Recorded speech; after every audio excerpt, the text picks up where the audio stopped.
Atención oyentes. Desde los estudios centrales de Radio Perspectiva Bíblica Mundial, irrumpe en sus hogares, desde el púlpito, la palabra que transforma vidas.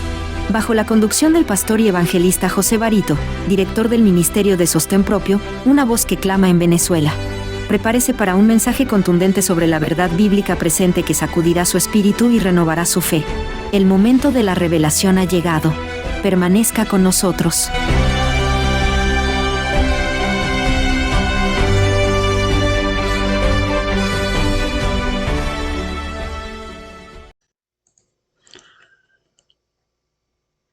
Un saludo cordial a toda nuestra audiencia de Radio Perspectiva Bíblica Mundial.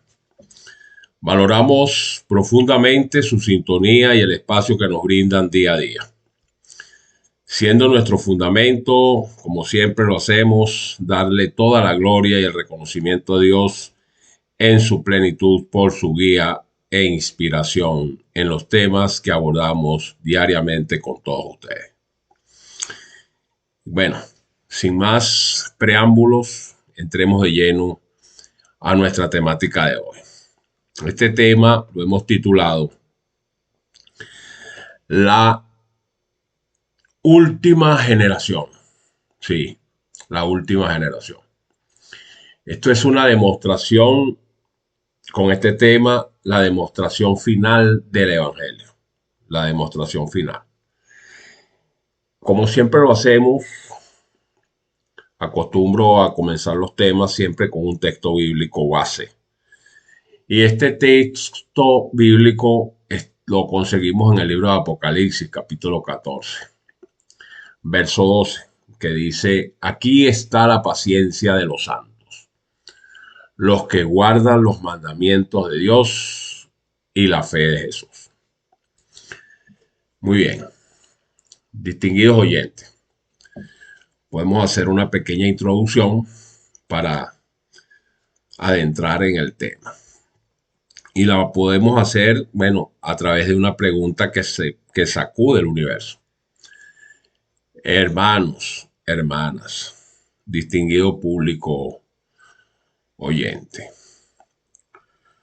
hoy vengo a compartir con ustedes un mensaje que no es solo para este momento, no, sino un mensaje que tiene implicaciones eternas, un mensaje que conmueve el corazón de Dios y pone en tensión al universo entero. Desde antes de que el mundo existiera, sí, mucho antes de que la tierra fuera formada y los mares tuvieran fronteras, se planteó en el cielo un desafío. No un desafío entre hombres, no tampoco una contienda entre naciones, sino un desafío entre el creador del universo y el ser que osó llamarse igual a él. Así como lo oyeron, el ser que osó llamarse igual a él. ¿Dónde podemos corroborar eso? Bueno, en la misma Santa Escritura, en el libro de Isaías, hay un capítulo que se lo dedica a este tema. Es el capítulo 14 del libro de Isaías. Y del verso 12 en adelante dice la palabra de Dios. Abro comillas. Como caíste del cielo, oh lucero, hijo de la mañana. Tú que decías en tu corazón, subiré al cielo, en lo alto, junto a las estrellas de Dios, levantaré mi trono. Y en el monte del testimonio me sentaré. Sigue diciendo el texto. Sobre las alturas de las nubes subiré y seré semejante al Altísimo.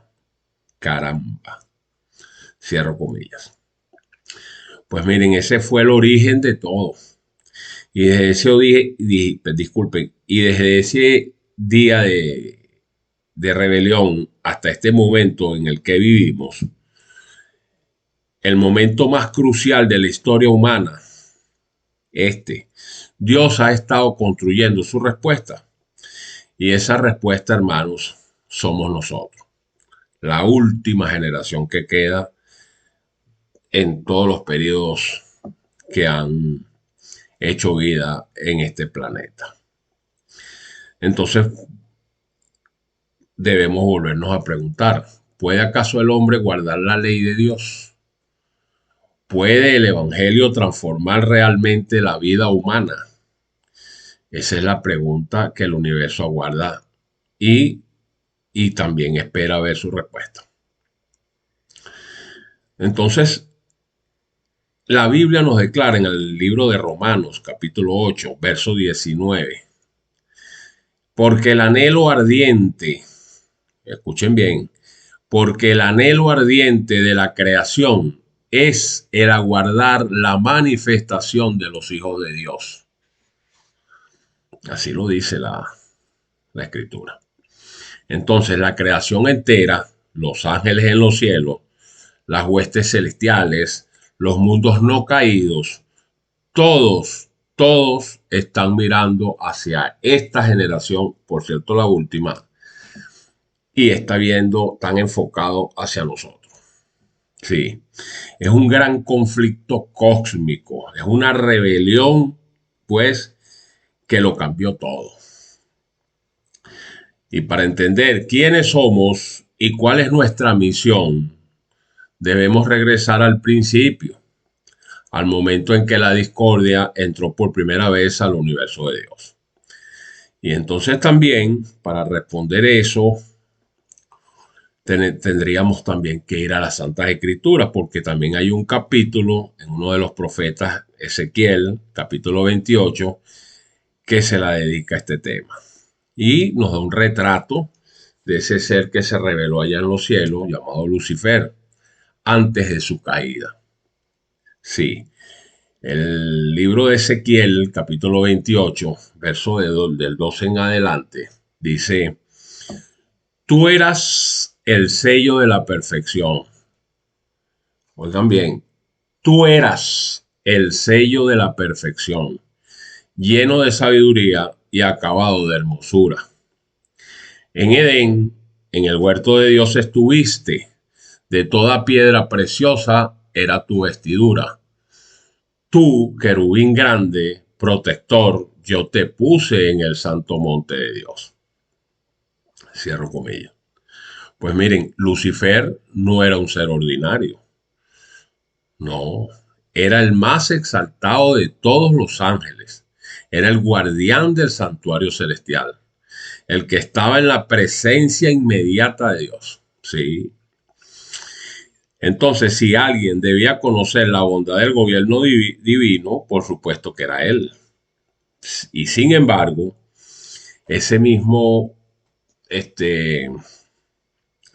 capítulo 28 de Ezequiel sigue diciendo: perfecto eras, oigan otra vez, perfecto eras en todos tus caminos desde el día que fuiste creado hasta que se halló en ti maldad.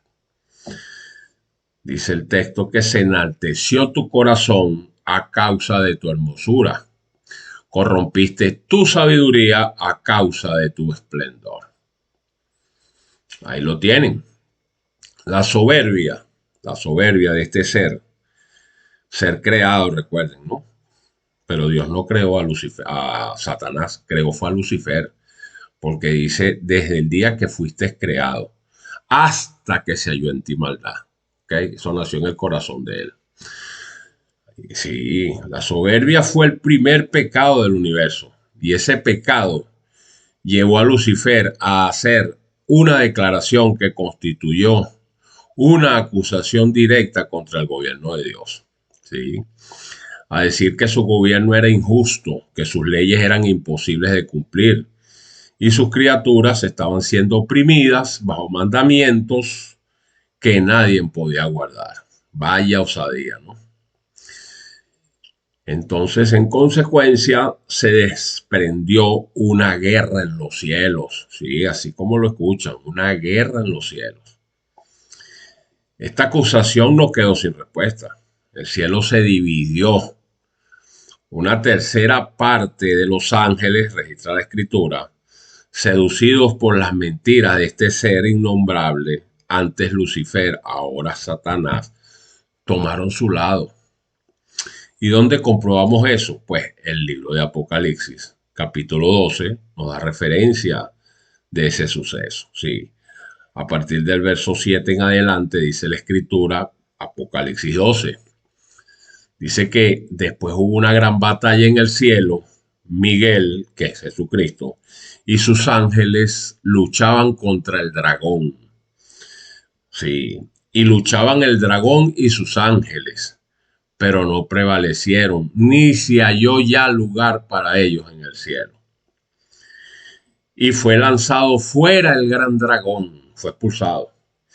Entonces explica el texto. ¿Quién es ese dragón? La serpiente antigua que se llama Diablo y Satanás, el cual engaña al mundo entero, fue arrojado a la tierra y sus ángeles fueron arrojados con él. ¿Notaron eso? Satanás fue expulsado, pero no destruido. Ahora ustedes preguntarán por qué. ¿Acaso Dios no podía acabar con él en un instante? Por supuesto que podía, claro que sí. Pero si lo hubiera hecho en ese momento, habría sembrado en los corazones de los ángeles leales una semilla de duda. ¿Acaso Dios destruyó a Lucifer porque tenía miedo de que sus acusaciones fueran ciertas? Eso pudieron haber pensado los ángeles leales. Entonces, el único camino para vindicar eternamente el gobierno de Dios era dejar que el proceso se desarrollara. Así de sencillo, que se desarrollara. Dejar que Satanás demostrara al universo qué es lo que produce un gobierno separado de Dios y dejar que el pueblo de Dios respondiera con su vida la acusación del maligno. Y eso es lamentable. Por ello dijo el apóstol Pablo en la epístola que escribió a los romanos, en el capítulo 8, verso del 19 en adelante. Dice, porque el anhelo ardiente de la creación es el aguardar la manifestación de los hijos de Dios, porque la creación fue sujetada a vanidad, no por su propia voluntad, sino por causa del que la sujetó en esperanza. Porque también la creación misma será libertada de la esclavitud de corrupción a la libertad gloriosa de los hijos de Dios. Más claro, señores, imposible. Eso es una síntesis magistral de todo el problema de dónde viene. Entonces, con todo ello, vemos un contraste eterno entre Cristo y Satanás. Sí. En el centro de esta controversia se levanta la figura más gloriosa de todos los tiempos. ¿Quién puede ser más que Jesucristo? Pues el contraste entre Cristo y Satanás es absoluto, total y definitivo. Sí, Satanás quería ser como Dios, tomando lo que no le pertenecía. Fíjense ustedes, Cristo, siendo Dios, más bien, se despojó voluntariamente de sus prerrogativas divinas para hacerse hombre. Por eso sigue diciendo el apóstol Pablo, ahora la epístola que le escribió a los filipenses, en el capítulo 2, verso del 5 en adelante, dice, haya pues en ustedes este sentir que hubo también en Cristo Jesús, el cual siendo en forma de Dios, no estimó el ser igual a Dios como cosa que aferrarse, sino que se despojó a sí mismo, tomando forma de siervo, hecho semejante a los hombres, y estando en la condición de hombre, se humilló a sí mismo, haciéndose obediente hasta la muerte y muerte de cruz. Increíble eso. Entonces, podemos decir que Satanás se exaltó a sí mismo, mientras que Cristo se humilló. Mientras Satanás quiso sentarse en el trono de Dios, nuestro Señor Jesucristo le lavó los pies a sus discípulos. Mientras Satanás mató desde el principio, porque es homicida desde el principio, dice la Escritura, Cristo dio su vida para que otros vivieran. Entonces preguntamos, ¿dónde vemos eso mejor representado? Pues en la cruz. que no fue solo el lugar donde Jesús murió por nuestros pecados, fue también el lugar donde Satanás quedó para siempre, escuchen esto, para siempre condenado ante el universo entero. Por ello el apóstol Juan registró en el evangelio que lleva su nombre, en el capítulo 12, verso del 31 en adelante, dice: ahora es el juicio de este mundo. Ahora el príncipe de este mundo será echado fuera, y yo, si fuere levantado de la tierra, a todos atraeré a mí mismo. Eso fue la muerte de Cristo en la cruz. Y ahí quedó condenado eternamente este ser innombrable. Entonces, con todo ello que hemos visto allí, hemos analizado, distinguidos oyentes, el evangelio es lo único que nos garantiza una transformación total. Sí. Ahora, una vez que usted ha conocido los primeros detalles, estos primeros detalles que les he planteado aquí en este mensaje, trasladémonos ahora al problema con el hombre, con nosotros, con la humanidad. Sí. Antes de hablar de la última generación, que es el tema que nos trae hoy, que nos ocupa hoy, debemos entender la profundidad del problema que el evangelio viene a resolver. Porque eso hay que entenderlo. Sí. El evangelio no es un remedio sobre una tela vieja. Es una creación completamente nueva. Así como lo escucharon. El hombre caído se encuentra en una condición deplorable. El pecado, como dice la Escritura, no solo mancha, sino que destruye, quebranta la voluntad, oscurece el entendimiento y pervierte los afectos. Por eso el apóstol Pablo da una explicación magistral sobre ese asunto. En la epístola que le escribió a los romanos, en el capítulo 7, verso del 18 al 19, dice: y yo sé que en mí, esto es, en mi carne, no mora el bien, porque el querer el bien está en mí, pero no el hacerlo. Porque no hago el bien que quiero, sino el mal que no quiero, eso hago. ¿Se fijan? Y esta realidad, sí, esta es la realidad del hombre sin Cristo. Quiere hacer el bien, pero no puede. Conoce lo correcto, pero no lo practica. Está atrapado en un ciclo de derrota que lo lleva a la desesperación. Es por esa condición que viene la gracia, que perdona y que transforma. Por eso viene la gracia. Sí. Por ello Dios, en su infinita misericordia, no envió el evangelio solo para perdonar pecados pasados. No. El evangelio tiene un doble poder. Es el poder del perdón y el poder de la transformación. Muchos se conforman solo con la primera parte, pero pues se regocijan en el perdón. Y es una razón genuina de gozo, por supuesto que sí, pero se quedan a mitad del camino. Por eso sigue diciendo el apóstol Pablo en el libro de Romanos, capítulo 5, del 9 en adelante, dice: pues muchos más, estando ya justificados en su sangre, la muerte de Cristo, por él seremos salvos de la ira. Porque si siendo enemigos fuimos reconciliados con Dios por la muerte de su Hijo, mucho más, estando reconciliados, seremos salvos por su vida. ¿Notaron ese contraste? O sea, fuimos reconciliados por su muerte, seremos salvos por su vida. El perdón vino por la muerte de Cristo y la santificación, la transformación, la victoria diaria viene por su vida resucitada y su ministerio intercesorio a través de nuestra obediencia y fidelidad. Esa es la fórmula.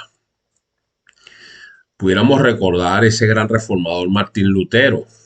Una vez dijo que la gracia de Dios no solo cura el pecado, sino que lo destruye. La justificación nos declara justos, mientras que la santificación nos hace justos. Ambas son obras de Dios, ambas son necesarias.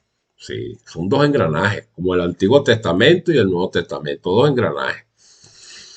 Entonces sigue diciendo Pablo en la primera epístola a los tesalonicenses, en el capítulo 5,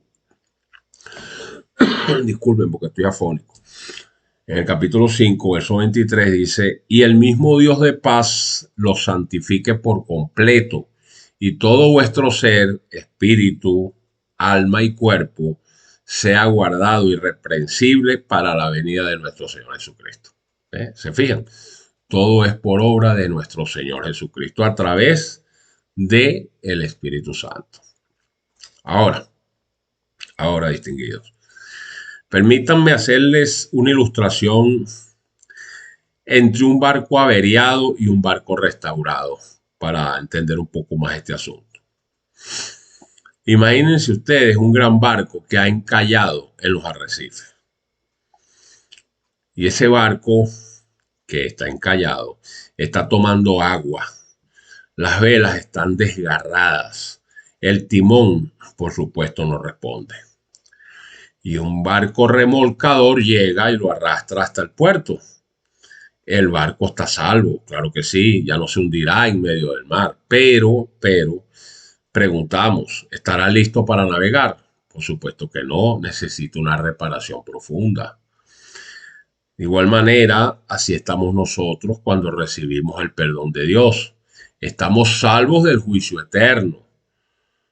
Pero, todavía no estamos completamente restaurados y Dios quiere completar la obra.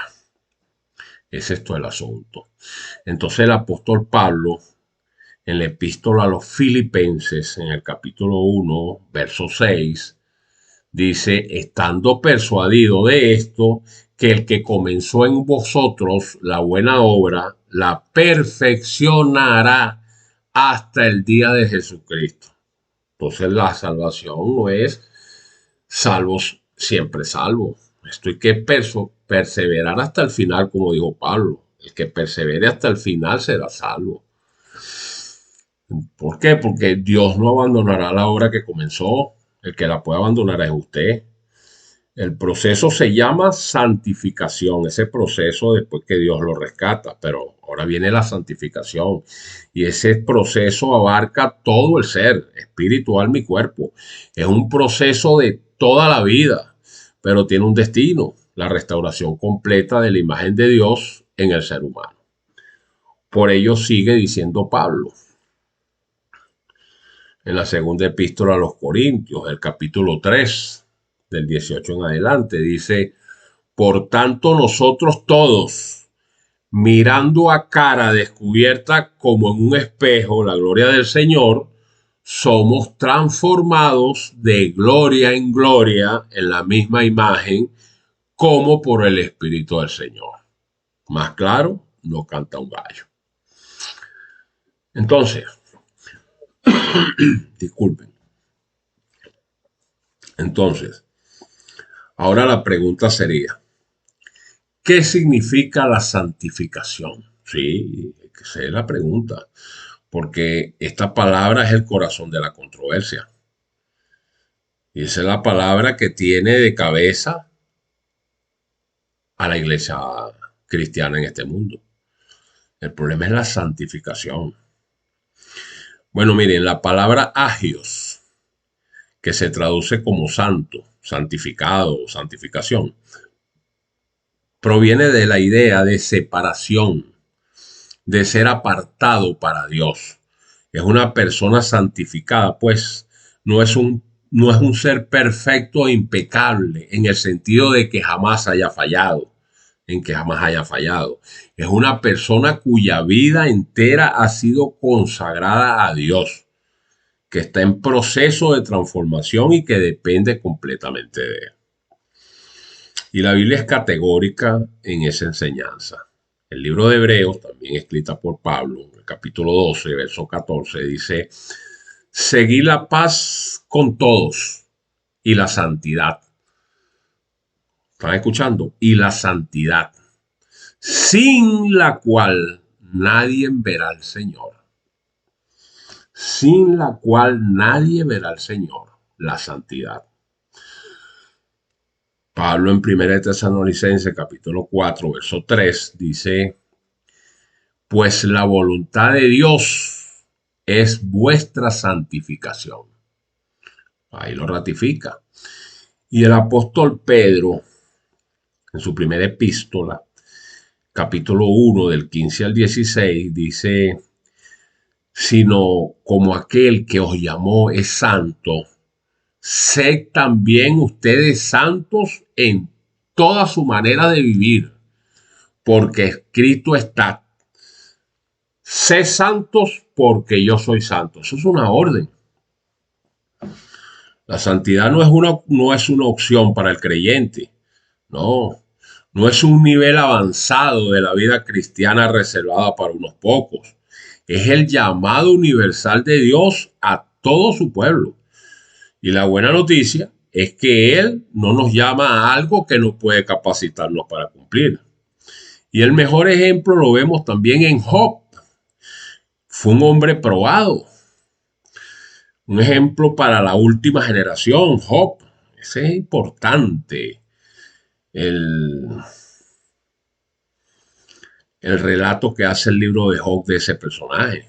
Ahora, antes de hablar específicamente de la última generación, quiero que vamos a contemplar el caso de Job, sí, porque Job fue en cierto sentido un prototipo, es una imagen profética de lo que experimentará el pueblo de Dios en los últimos tiempos. Sí, miren, Job era un hombre recto, la propia voz de Dios lo certifica, dice el libro de Job en el capítulo 1, verso 8, no hay otro como él en la tierra, varón perfecto y recto, temeroso de Dios y apartado del mal. Caramba. Palabras pero profundas, ¿no? No era perfecto en el sentido de impecabilidad, pero su corazón estaba completamente rendido a Dios. Reza la Escritura que un día en los concilios celestiales se presentó Satanás ante Dios, en ese mismo libro de Job, en el capítulo 1, y vino con una acusación. Sí, vayan allá al capítulo 1 de Job y léanse todo ese capítulo, todo el libro, pero léanse ese capítulo. Del verso 9 en adelante dice, comienza con un interrogante. ¿Acaso teme Job a Dios de balde? ¿No le ha cercado alrededor a él y a su casa y a todo lo que tiene? Eso le está diciendo Satanás a Dios. Al trabajo de sus manos has dado bendición, por tanto sus bienes han aumentado sobre la tierra. Pero extiende ahora tu mano y toca todo lo que tiene y verás si no blasfema contra ti en tu misma presencia. Imagínense ustedes. ¿Qué acusación esa, no? Satanás no niega que Job sea bueno, lo que niega es el motivo. ¿Ven la diferencia? Por eso él dijo, solo te sirve porque le conviene, quítale los beneficios y verás quién es realmente. Eso fue lo que quiso decir ahí. Y esto es exactamente lo que Satanás dice de cada creyente de este planeta, de usted, de este servidor. Solo te sirven, Señor, porque les va bien o porque están sanos, porque tienen trabajo, porque la familia está unida. Y dirá también, ponlos a prueba y verás cómo te abandonan. Eso es todo. Entonces de inmediato vino la prueba suprema. Dios acepta el desafío. Y lo acepta no porque sea indiferente al sufrimiento de Job, no, por supuesto que no, sino porque confía en él, sabe qué es lo que hay en su corazón. Dios no somete a sus hijos a prueba lo que no puedan soportar con su gracia. Eso entiéndalo. Primera de Corintios, capítulo 10, verso 13, dice, no os ha sobrevenido ninguna tentación que no sea humana, pero fiel es Dios, que no os dejará ser tentado más de lo que podéis resistir, sino que hará también juntamente con la tentación la salida para que puedan soportar. Importante. Entonces Job pierde todo en un solo día. sus hijos, sus riquezas, su salud. El hombre que ayer era el más próspero de su tierra, pues hoy rasca sus llagas con un tiesto sentado sobre ceniza. Y su propia esposa, que es su ayuda idónea, incapaz de soportar el espectáculo, y le dice: aún retienes tu integridad, pues maldice a tu Dios y muérete. Eso lo registra el libro de Job, capítulo 2, verso 9. Pero Job se mantiene firme, y sus palabras, pronunciadas desde el fondo de la desesperación más absoluta, son algunas de las más hermosas de toda la Escritura. Sí, registra el mismo capítulo 1 de Job, capítulo 21, dice: Jehová dio y Jehová quitó. Sea el nombre de Jehová bendito. En todo esto no pecó Job, ni atribuyó a Dios despropósito alguno. Y en el capítulo 13 dice Job, en el versículo 15: he aquí, aunque él me matare, en él esperaré. Tremendo, eso se llama fe. Sí, fe que no depende de las circunstancias, fe que no está atada a las bendiciones, fe que confía en Dios incluso cuando no entiende qué está pasando. Entonces, hagamos otra pregunta. ¿Cuál es el significado profético de la victoria de Job? Pues al final Dios habla y Satanás queda sin palabras. Job pasó la prueba, no porque fuera superhombre, sino porque su confianza estaba puesta en un Dios que no falla. Y el apóstol Santiago lo detalla con un broche de oro. El apóstol Santiago, en su epístola, en el capítulo 5, verso 11, dice allí: habéis oído de la paciencia de Job y habéis visto el fin del Señor, que el Señor es muy misericordioso y compasivo. Entonces el libro de Job no está allí simplemente como una historia de sufrimiento y de restauración. No, ese no es el fin de eso. Está allí como una profecía de lo que le sucederá al pueblo de Dios en los últimos días. El pueblo que vivirá sin intercesor visible, rodeado de adversidad y aparentemente abandonado, pero que mantendrá su integridad porque conoce a aquel, con A mayúscula, en quien ha creído. Por todo ello, el apóstol Pablo nos declara en segunda epístola a Timoteo, capítulo 1, verso 12, dice: por lo cual asimismo padezco esto, pero no me avergüenzo, porque yo sé a quién he creído y estoy seguro que es poderoso para guardar mi depósito para aquel día. Entonces, queridos apreciados y hermanos, pasemos con toda esa enseñanza a esta última generación, que es el pueblo de la demostración final. No viene otra, esta es la última. Y eso tiene que ver con lo que la Biblia señala, los tipifica como los 144,000. Usted se preguntará quiénes son, porque eso ha traído mucha controversia. Miren, en el libro de Apocalipsis, Dios nos presenta un grupo especial que estará sobre la tierra en los últimos tiempos. Como dijimos al principio, no son superhombres, tampoco, por supuesto, mucho menos seres de otro mundo. Son personas comunes. Es la gente más débil, inclusive, la que lleva sobre sus espaldas siglos de pecado heredado, que por la gracia de Dios se mantienen fieles. Eso es lo que pasa. El libro de Apocalipsis, capítulo 7, verso del 3 al 4, dice, diciendo: no hagáis daño a la tierra, ni al mar, ni a los árboles, hasta que hayamos sellado en sus frentes a los siervos de nuestro Dios. Y oí el número de los sellados, 144,000 sellados de todas las tribus de los hijos de Israel. Ahí lo tienen, Apocalipsis 7.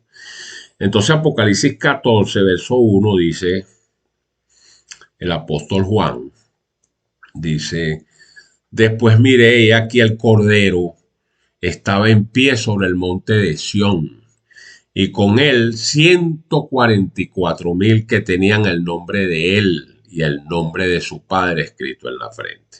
¿Notaron eso? Noten que estos 144,000 tienen en su frente el nombre de Dios. Ahora, ¿qué significa tener el nombre de alguien? Bueno, en el mundo bíblico el nombre representa el carácter. Tener el nombre de Dios en la frente significa que el carácter de Dios ha sido reproducido en ellos.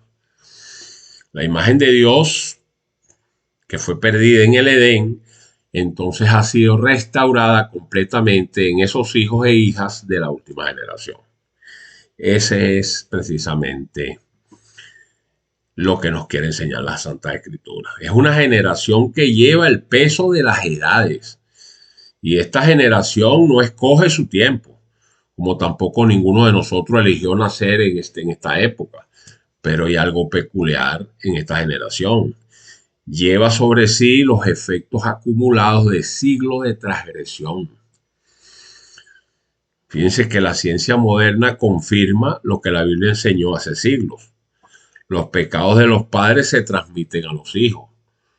No solo hay una herencia espiritual de pecados, sino de consecuencias físicas y psicológicas, también sociales, que se acumulan de generación en generación. El libro de Éxodo, que lo escribió Moisés, en el capítulo 20, verso 5, dice: yo soy Jehová tu Dios, fuerte, celoso, que visito la maldad de los padres sobre los hijos hasta la tercera y cuarta generación de los que me aborrecen. ¿Se fijan? Pero Dios, en su infinita sabiduría, ha reservado precisamente a esta generación debilitada, marcada por siglos de pecado, para hacer su demostración más poderosa. Es lo importante que es esta generación. ¿Por qué, dirán ustedes? ¿Por qué?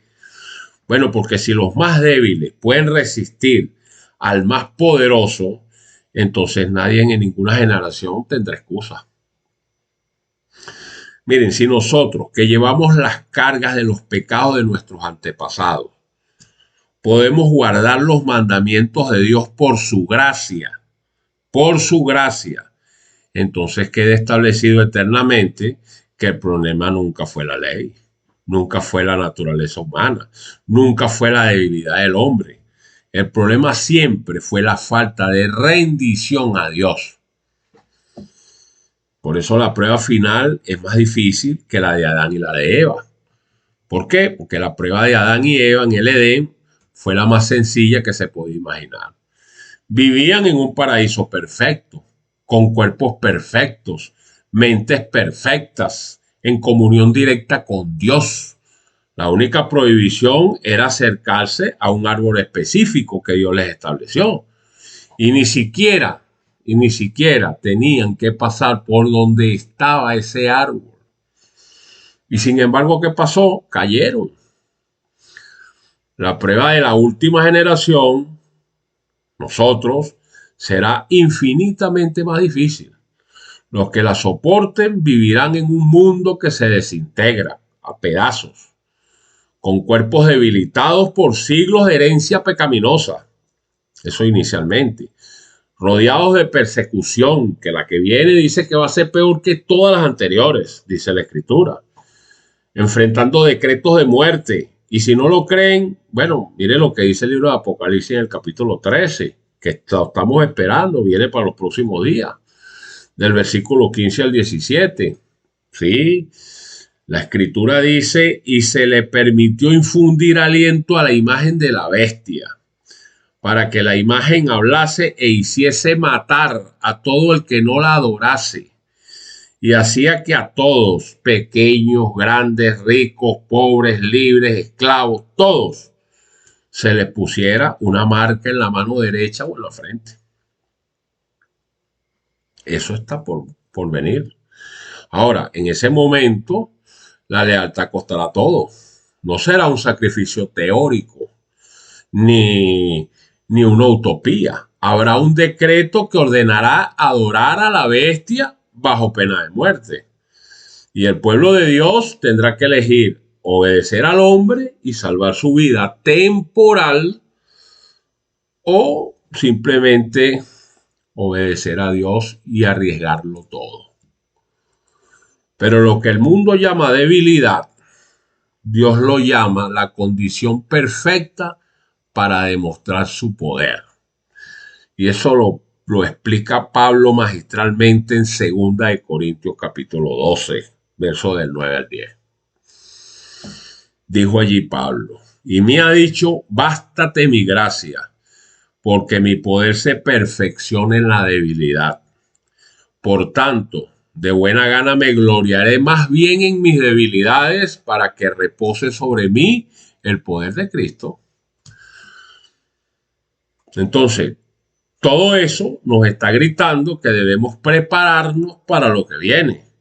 Sí, ¿qué es lo que viene? Hay una confrontación entre lo que es el sello de Dios, que habla la Escritura, y la marca de la bestia. Usted podrá reírse ahorita de esa situación. Puede decir que estamos aquí con una película de Hollywood, pero deje que pasen unos días para ver si lo vuelve a decir, para ver si lo vuelve a repetir. ¿Oyó? Porque yo aquí no estoy jugando carrito. ¿Oyó? Ni le mamo gallo a nadie. Le estoy diciendo la verdad. Le estoy diciendo lo que dice la Escritura. Entonces eso, tenemos que prepararnos para lo que viene. Aquí hay que tomar decisión. Sí, porque en los últimos días habrán 2 sellos. Es decir, 2 marcas, 2 lealtades. Aquí no hay términos medios, ni oscuros, ni grises. No. Aquí es o sí o no. Apocalipsis capítulo 7 habla del sello de Dios que es puesto en la frente de sus siervos antes de las plagas que están a punto de caer. Estas finales que nos habla la Escritura en Apocalipsis 15 y 16. Y Apocalipsis 13 habla de la marca de la bestia. Entonces, el sello de Dios no es algo externo, como lo pintan los evangélicos. Es la impronta del carácter divino en el ser humano. Es el resultado de una vida completamente rendida a Dios. Y eso lo explica Ezequiel magistral. El profeta Ezequiel, en el capítulo 36, verso del 26 en adelante. Dice, os daré corazón nuevo y pondré un espíritu nuevo dentro de ustedes y quitaré de vuestra carne el corazón de piedra y les daré un corazón de carne. Y pondré dentro de ustedes mi espíritu y haré que anden en mis estatutos y guarden mis preceptos y los pongan por obra. Entonces yo digo, gloria a Dios.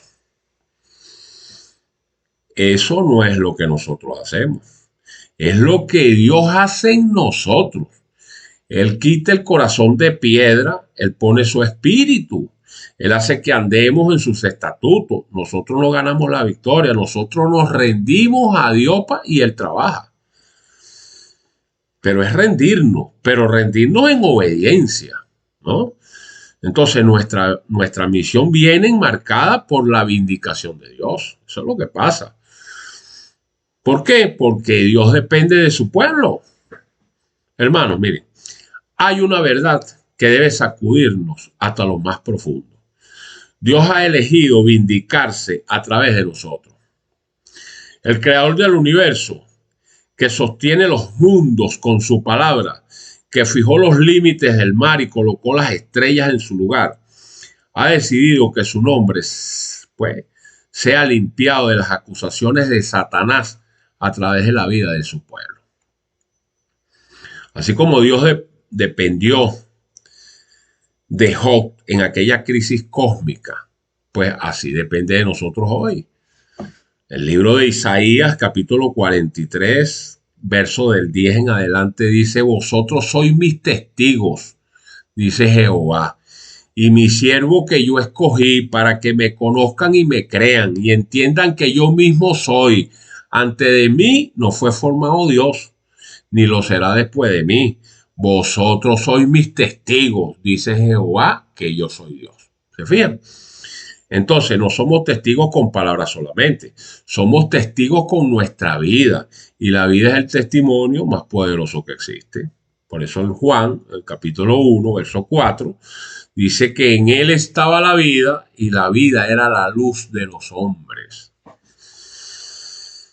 Sí, la vida de Cristo era su predicación más poderosa y el Espíritu Santo quiere que así sea con nosotros. No solo nuestras palabras, no solo nuestras doctrinas, sino nuestra vida transformada es el argumento más contundente contra las mentiras de Satanás. Sí. Por ello surge otra pregunta, porque es la pregunta que tiene de cabeza a la iglesia evangélica, casi en su totalidad. ¿Puede realmente guardarse la ley? Esa es la pregunta. Esta es la pregunta que está en el centro del conflicto. Sí, señores, Satanás dice, por un lado, nadie puede guardar la ley, es imposible. Y sin embargo Dios los condena por no guardarla. Eso es injusto. Eso es lo que dice Satanás. Pero, siempre un pero. Dios responde. Apocalipsis 14, 12. Aquí está la paciencia de los santos, los que guardan los mandamientos de Dios y la fe de Jesús. Si eso fuera imposible, eso estuviera escrito allí. ¿Ah? Miren, no es que el hombre en sus propias fuerzas pueda guardar la ley. Nunca fue así. La obediencia siempre ha sido fruto de la gracia. Y pues, precisamente no una condición para obtenerla tampoco. Porque el libro de Romanos, capítulo 8, versos del 3 al 4, dice que porque lo que era imposible para la ley, por cuanto era débil por la carne, Dios enviando a su Hijo en semejanza de carne de pecado y a causa del pecado, condenó al pecado en la carne, para que la justicia de la ley se cumpliera en nosotros, que no andemos conforme a la carne, sino conforme al Espíritu. ¿Lo oyeron? Para que la justicia de la ley se cumpla en nosotros. No dijo para nosotros, como si Cristo guardara la ley en nuestro lugar y su récord fuera acreditado a nuestra cuenta. Dijo en nosotros, la vida de Cristo reproducida en cada creyente. Por ello dijo Pablo en Gálatas capítulo 2, verso 20, con Cristo estoy juntamente crucificado. Y ya no vivo yo, mas vive Cristo en mí. Y lo que ahora vivo en la carne, lo vivo en la fe del Hijo de Dios, el cual me amó y se entregó a sí mismo por mí. ¿Por qué tenemos que tener todo esto nosotros claro, señores? Porque se acerca velozmente el día de expiación. Y esa expiación es la purificación del pueblo. Entonces, estamos viviendo en los actuales momentos en el antitipo del gran día de expiación que se vivió en el Antiguo Testamento. En aquel día, todos los pecados del campamento de Israel, los pecados confesados durante todo el año, eran finalmente quitados y el campamento quedaba completamente limpio.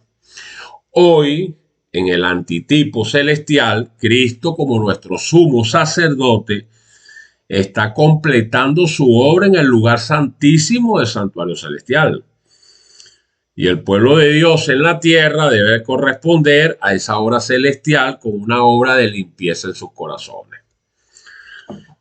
Por eso el libro de Hebreos, Pablo, en el capítulo 9, verso del 11 al 12, dice, pero estando ya presente Cristo, sumo sacerdote de los bienes venideros, por el más amplio y más perfecto tabernáculo, no hecho de manos, y no por sangre de machos cabríos ni de becerros, sino por su propia sangre, entró una vez para siempre en el lugar santísimo, habiendo obtenido eterna redención.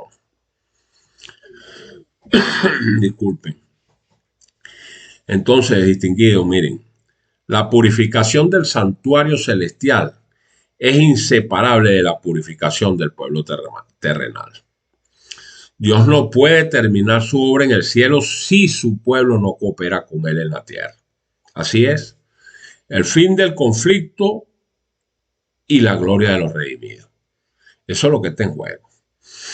¿Por qué? Porque estamos ante las plagas y de que demostremos una fidelidad inquebrantable. Cuando el tiempo de gracia se cierre, cuando el Espíritu Santo sea retirado de la tierra, cuando las plagas finales comiencen a caer, el pueblo de Dios estará en pie. No porque sean invencibles en sí mismos, sino porque han aprendido a depender totalmente del Señor. Salmo 91 nos da un aliento importantísimo. Salmo 91, verso del 1 al 7, dice: el que habita al abrigo del Altísimo morará bajo la sombra del Omnipotente. Diré yo a Jehová, esperanza mía y castillo mío, mi Dios en quien confiaré. Él te librará del lazo del cazador, de la peste destructora. No temerás el terror nocturno, ni saeta que vuela de día, ni pestilencia que ande en oscuridad, ni mortandad que en medio del día destruya.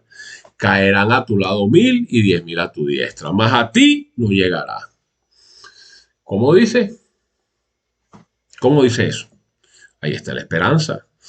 Caerán las plagas, habrá destrucción por todos lados, la bestia promulgará su decreto de muerte, el mundo entero volverá contra el pequeño remanente de Dios.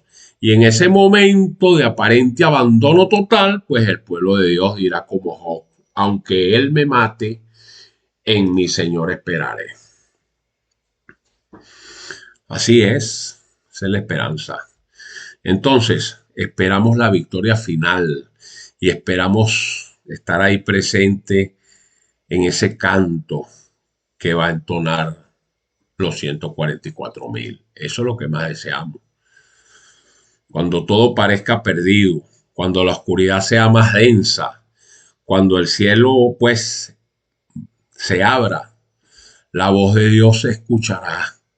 Y el pueblo que ha soportado la tribulación más grande de la historia humana escuchará las palabras que su alma en su vida terrenal siempre anheló. ¿Escuchar qué? Mateo capítulo 25. Venid, benditos de mi Padre, heredad el reino preparado para vosotros desde la fundación del mundo. Caramba.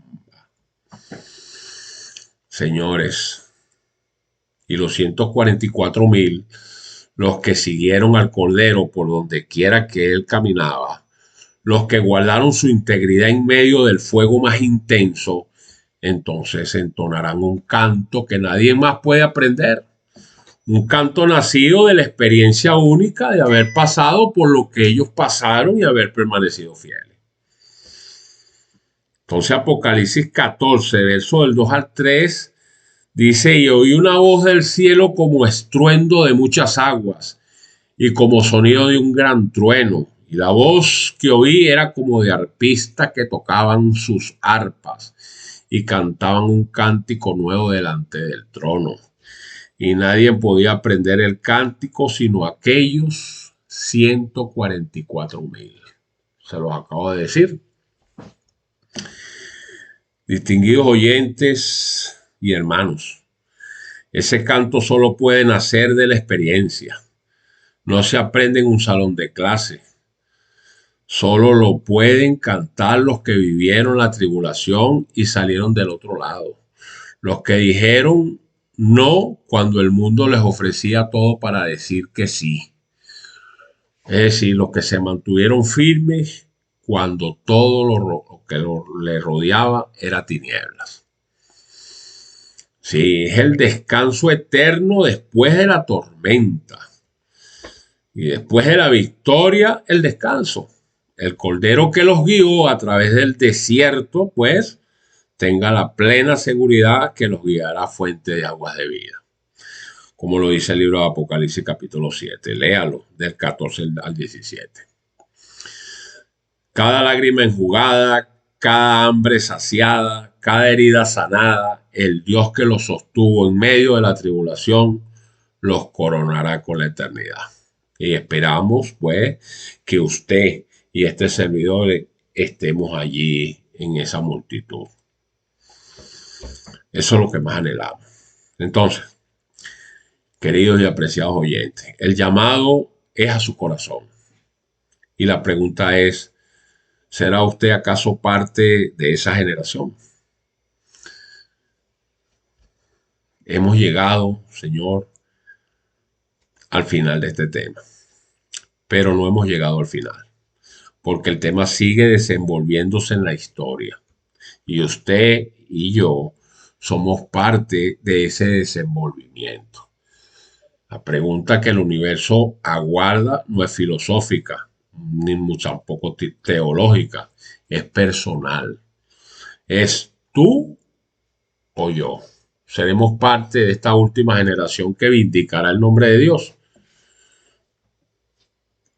No se necesitan gigantes espirituales. Se necesitan personas ordinarias, completamente rendidas a un Dios extraordinario. Se necesitan son personas que digan, Señor, no confío en mis fuerzas, confío en las tuyas. No cuento con mi bondad, cuento con tu gracia. Estoy dispuesto a pasar lo que sea necesario, pero no pecaré contra ti. Así es. Dios no te pide que seas perfecto en tus propias fuerzas. Te pide que te rindas. Te pide que confíes en Él sobremanera. Te pide que permanezcas fiel como la brújula al polo, porque la victoria no es ni de usted ni mía. Es del Señor. Y Él ha prometido llevar a cabo su obra hasta el final. Por eso el libro de Judas, el apóstol Judas, en la única epístola, verso del 24 al 25, dice, y aquel que es poderoso para guardarlo sin caída y presentarlo sin mancha delante de su gloria con gran alegría, al único y sabio Dios, nuestro Salvador, sea gloria y majestad, imperio y potencia, ahora y por todos los siglos. Amén. Entonces, mis apreciados, el Dios que guardó a Job, que sostuvo a Daniel en el foso de los leones, que estuvo con los 3 jóvenes en el horno de fuego, que acompañó a Pablo en los naufragios y en las prisiones, ese mismo Dios es tu Dios hoy y es el mío también. Libro de Hebreos capítulo 11 en el verso 37 en adelante dice, fueron apedreados, aserrados, puestos a prueba, muertos a filo de espada, transitaron de acá para allá cubiertos de pieles de ovejas y de cabras, pobres, angustiados, maltratados, de las cuales el mundo no era digno, errando por los desiertos, por los montes, por las cuevas y por las cavernas de la tierra. Eso lo dice el libro de Hebreos. Entonces, el mundo no era digno de ellos. Y cuando esta última generación haya completado su carrera, cuando Dios haya terminado su demostración final, el universo entero reconocerá que tampoco este mundo fue digno de ellos. Ojalá quiera mi Dios bendito que usted que me está escuchando y este servidor podemos estar en esa gran multitud.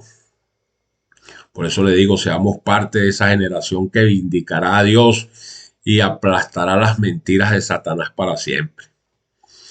Entonces yo, para terminar este tema, hermanos, quiero que usted me acompañe.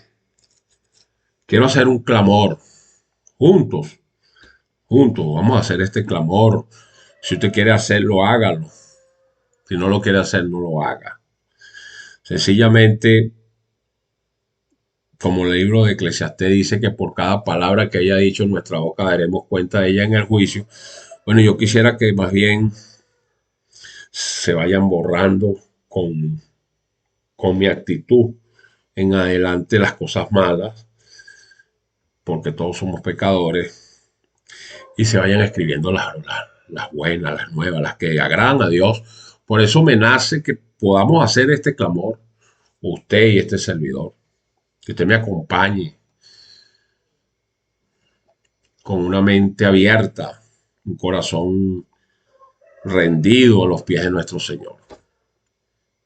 Repita conmigo: Padre Celestial, en este momento venimos ante ti con corazones rendidos. Reconocemos que el tiempo es corto, que el conflicto, por supuesto, es real y que sin usted no podemos hacer nada. Pero tu gracia, y con tu gracia, todo es posible. Haz en nosotros lo que ningún esfuerzo humano puede hacer. Transforma nuestro carácter, renueva nuestra mente, fortalece nuestra voluntad. Haznos parte de esa generación que te vindicará ante el universo.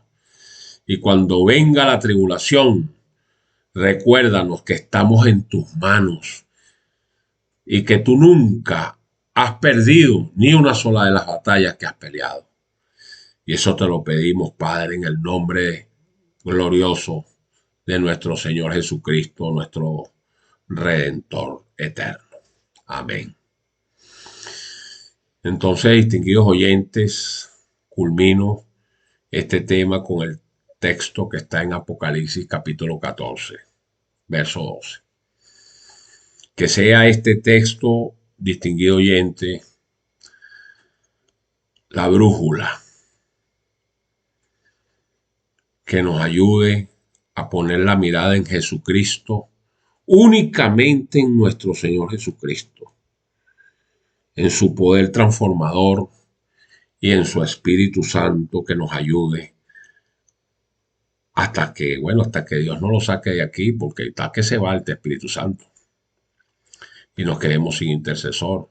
Pero que mientras que tengamos ese intercesor que aún está allí, gracias a Dios por eso, podamos nosotros tener la mirada puesta en esa esperanza y en ese texto bíblico que yo quiero citar hoy aquí.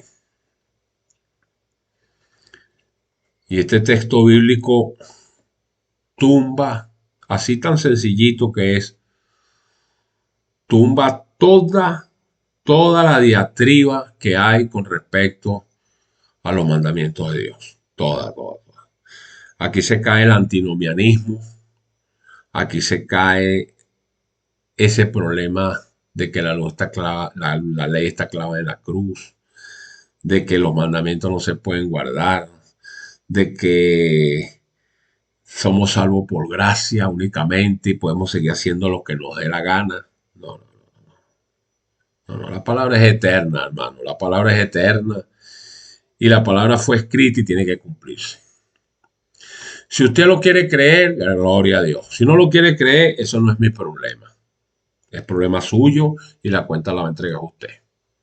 Porque aquí la palabra de Dios no fue dada para que usted la creyera por coacción, sino por convicción. Y termino con este texto que dice: aquí está la paciencia de los santos, los apartados, los que guardan los mandamientos de Dios y la fe de Jesús. Magistral. Así que, señores, tuve el placer de dirigirme a todos ustedes. Les habló, como siempre les digo, desde Venezuela, gran país. Les habló el pastor José Barito. Me despido bajo la soberanía de nuestro Padre Celestial, confiando en su dirección para los días por venir. Gracias, humildes gracias por ser parte de la familia de Radio Perspectiva Bíblica Mundial. Hasta un próximo encuentro. Dios les bendiga.